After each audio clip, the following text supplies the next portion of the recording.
நீங்கள் பார்த்து கொண்டிருப்பது நியூஸ் 20D தமிழ் உண்மை செய்திகள்.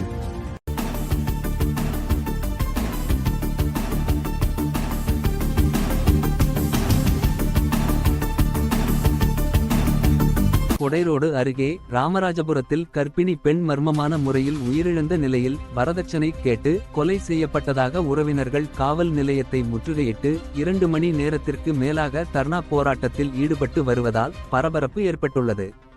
திண்டுக்கல் மாவட்டம் கொடைரோடு அருகே உள்ள ராமராஜபுரத்தைச் சேர்ந்தவர் செல்வராஜ். மைக் செட் உரிமையாளரான இவருக்கும் சடையாண்டிபுரத்தைச் சேர்ந்த கூலி தொழிலாளியான சேகர் நாகலட்சுமி தம்பதியரின் மகள் சிவகாமி என்பவருக்கும் கடந்த 7 ஆண்டுகளுக்கு முன் திருமணமாகி உள்ளது. இவர்களுக்கு 3 வயதில் சுபஸ்ரீ என்ற பெண் குழந்தை உள்ள நிலையில் சிவகாமியிடம் வரதட்சணை கேட்டு கணவன் மனைவி இடையே அடிக்கடி தகராறு ஏற்பட்டு வந்துள்ளது.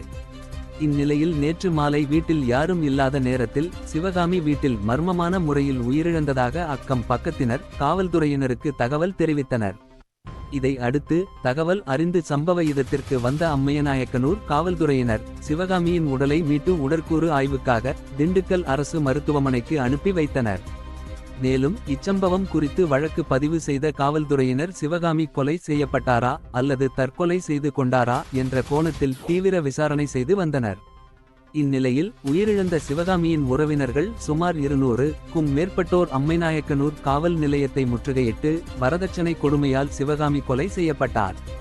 இந்த கொலைக்கு காரணமான அவரது கணவன் உட்பட 5 பேர் மீது கொலை வழக்கு பதிவு செய்து நடவடிக்கை எடுக்க வேண்டும் என கூறி காலை 9 மணியிலிருந்து தற்போது வரை தரையில் அமர்ந்து தர்ணா போராட்டத்தில் ஈடுபட்டு வருகின்றனர். அம்மையநாயக்கனூர் காவல் நிலையம் முற்றுகை மற்றும் தர்ணா போராட்டத்தால் பரபரப்பு நிலவி வருகிறது.